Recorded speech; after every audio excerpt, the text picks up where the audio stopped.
네, 올 국감이 문재인 정부의 마지막 국감이라는 부분에서 어제부터 문재인 정부 정책에 대해서 평가를 해보고 있습니다. 문재인 대통령은 지난 대선 당시 정권 교체를 통해 장애인도 사람 대접받는 세상, 장애인도 일터와 가정이 있는 세상, 장애인도 건강하게 문화를 누리는 나라를 만들겠다라고 약속했습니다. 장관님, 문재인 대통령의 공약 잘 지켜졌다고 판단하십니까? 자, 몇 가지 대표적인 것들만 제가 한번 살펴보도록 하겠습니다. 먼저 등급제 폐지 공약했었는데요. 개인별 맞춤형 서비스 지원체계 만들겠다고 했습니다만 시범 사업 결과가 거의 반영되지 못하고 단순히 중증, 경증으로 나누어서 행정적으로는 여전히 장애 등급에 따라 서비스 대상 결정되는 무늬만 등급제 폐지라는 평가를 받고 있습니다.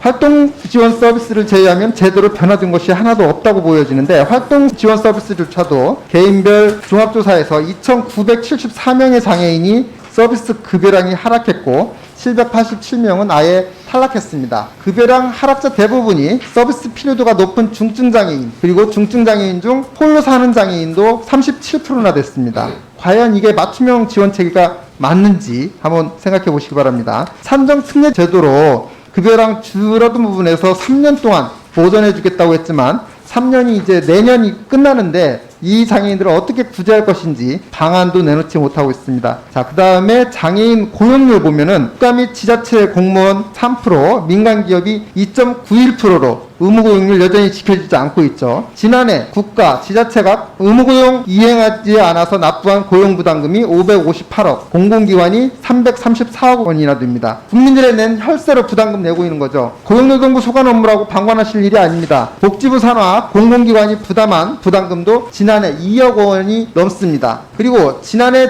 전체 장애인 고용률이 34.9%로 2016년 36.1%보다 오히려 감소했고 비정규직 비율이 59.4%로 전체 근로자 비정규직 비율보다 23%나 높습니다. 비정규직 없애겠다고 인국공 사태니 뭐니 난리를 치면서 가장 열악한 장애인 근로자들의 고용 개선에는 전혀 손 놓고 있었다는 말이죠. 중증장애인 생산품 우선구매제도 있습니다. 이걸 강화하겠다고 했지만 우선구매 비율 1% 못 채우는 공공기관이 460개소로 45%에 달하고 있습니다. 질병청장님, 질병관리청 작년도 중증장애인 생산품 우선구매 비율이 0.16%에 불과합니다.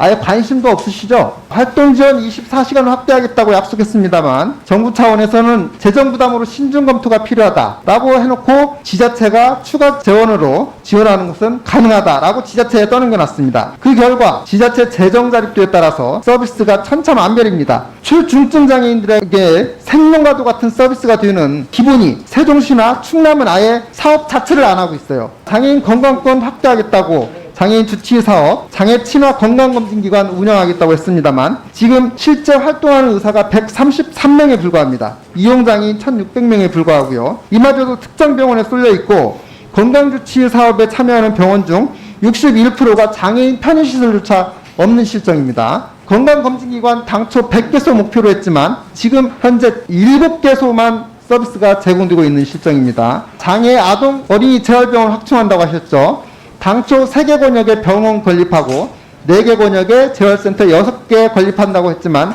이제 겨우 병원 2개소, 센터 4개소가 착공만 한 상태입니다. 이렇게 서비스 또 공약들이 전혀 안 지켜지고 있는 상태인데 대통령이 공약으로 제시한 수많은 장밋빛 약속들 정권 4년을 넘기고 말기에 이르는 지금까지 제대로 이루어진 게 하나도 없습니다. 30여 개 장애인 공약 중 2개만 완료되고 나머지는 모두 진행 중이거나 낙제 수준에 불과한 것입니다. 장관님, 복지부 장관으로서 대통령을 대신해서 장애인들에게 이관 설명할 의사 있으십니까?